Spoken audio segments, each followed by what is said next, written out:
అందరికీ నమస్కారం అమ్మ. ఈరోజు మనం తెలుసుకుంటున్న అంశం ఏంటంటే 9వ తరగతి తెలుగులో 5వ పాఠ్యాంశమైన ఏ దేశం ఏగిన అనే పాఠ్యాంశానికి సంబంధించి టోటల్ నోట్స్ను చూద్దాం. ఇంకా వీడియోలోకి వెళ్ళే ముందు ఇంకా మన ఛానల్ సబ్స్క్రైబ్ చేసుకుని వాళ్ళు ఎవరంటే దయచేసి సబ్స్క్రైబ్ చేసుకొని లైక్ చేసి షేర్ చేసి మీ ఫ్రెండ్స్కు రిలేటివ్స్ అందరికీ సబ్స్క్రైబ్ చేసుకోమని చెప్పండి.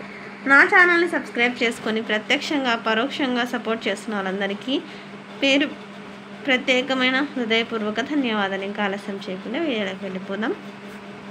లిథువేనియా కవి సర్ ఎడ్వర్డ్ దాస్ రచయిత్రికి అందించిన గౌరవం ఏమిటి?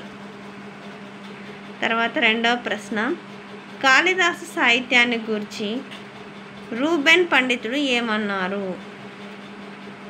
కాళిదాసు సాహిత్యాన్ని గురించి రూబెన్ పండితుడు ఏమన్నాడు? మూడవ ప్రశ్న, ప్రొఫెసర్ మేడ్ పండితుని చూసి రచయిత్రి ఆశ్చర్యపోవడానికి కారణం ఏమిటి? ఇది కంటిన్యూషన్. ఆపినప్పుడు స్క్రీన్ షాట్ తీసుకోండమ్మా. ఒకవేళ అక్షరాలు కన్నా క్లియర్ కనిపించకపోతే నెట్ క్వాలిటీ పెంచుకొని స్క్రీన్ షాట్ తీసుకోండి. తర్వాత క్రింది ప్రశ్నలకు సమాధానాలను రాయండి.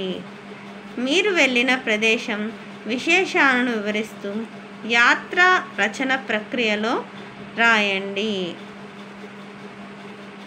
జాగ్రత్తగా స్క్రీన్ షాట్ తీసుకున్నాను, ఎక్కడికక్కడ స్క్రీన్ షాట్ తీసుకోండి.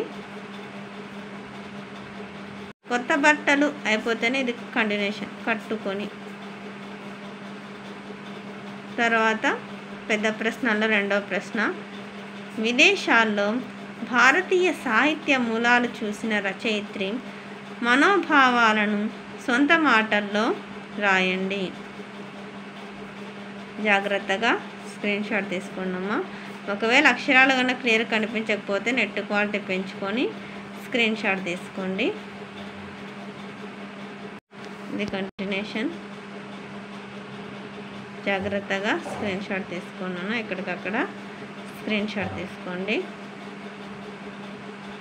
తర్వాత మూడవ ప్రశ్న, విదేశీ యాత్రా రచనల వల్ల మనకు కలిగే ప్రయోజనాలను తెలుపుతూ మిత్రునికి లేఖ రూపంలో రాయండి. తర్వాత జాగ్రత్తగా స్క్రీన్ షాట్ తీసుకున్నాను. ఇట్లు రాసే వాళ్ళ పేరు, చిరునామా. భాషాంశాలు పదజాలం నాన్న. క్రింది పదాలలో అర్థాన్ని గుర్తించి రాయండి. ఇక్కడ జ్యోతలు అంటే నమస్కారాలు, సమాగమం అంటే కలయిక, సాధ్వి అంటే పతివ్రత, కలగుండు అంటే కలవరం, ఉత్కృష్టంగా అంటే గొప్పగా, అధిరోహించిన అంటే ఎక్కిన. క్రింది వాక్యాలలో ఒకే అర్థాన్ని ఇచ్చే పదాలు గుర్తించి రాయండి. జాబు ఉత్తరం, లేఖ, ఆదేశం, ఆజ్ఞ, అమగ్న, జ్ఞప్తి, స్మృతి, జ్ఞాపకం, ప్రకృతి, వికృతులు. దీపము, దివ్యే, మాణిక్యం, మాణికం, యత్నం, జతనం, యాత్ర, జాతర, నిత్యము, నిచ్చలు, సందులు. క్రింది పదాలను విడదీసి సంధి సూత్రాలతో సరిచూడండి. మీరున్నందును, మీరు ప్లస్ నందనుడు, జగన్నాథుడు, జగత్ ప్లస్ నాథుడు, రాట్ మహేంద్రవరం, రాట్ ప్లస్ మహేంద్రవరం.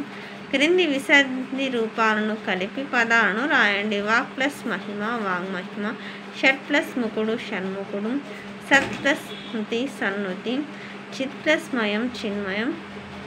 సమాసాలు. క్రింది సమాస పదాలకు విగ్రహ వాక్యాలను రాసి సమాసాన్ని గుర్తించండి. బెర్లిన్ నగరం, బెర్లిన్ అను పేరు గల నగరం. సంభావన పూర్వపద కర్మధార సమాసం.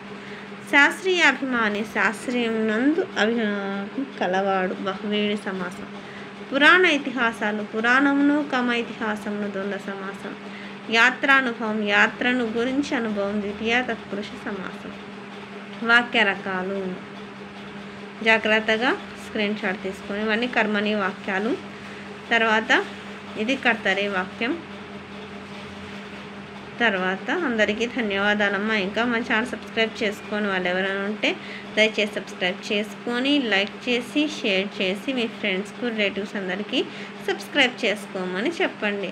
నా ఛానల్ని సబ్స్క్రైబ్ చేసుకొని ప్రత్యక్షంగా పరోక్షంగా సపోర్ట్ చేస్తున్న వాళ్ళందరికీ పేరు పేరున ప్రత్యేకమైన హృదయపూర్వక ధన్యవాదాలు. అందరికీ ధన్యవాదాలు. దయచేసి వీడియోని మాత్రం స్కిప్ చేయండి.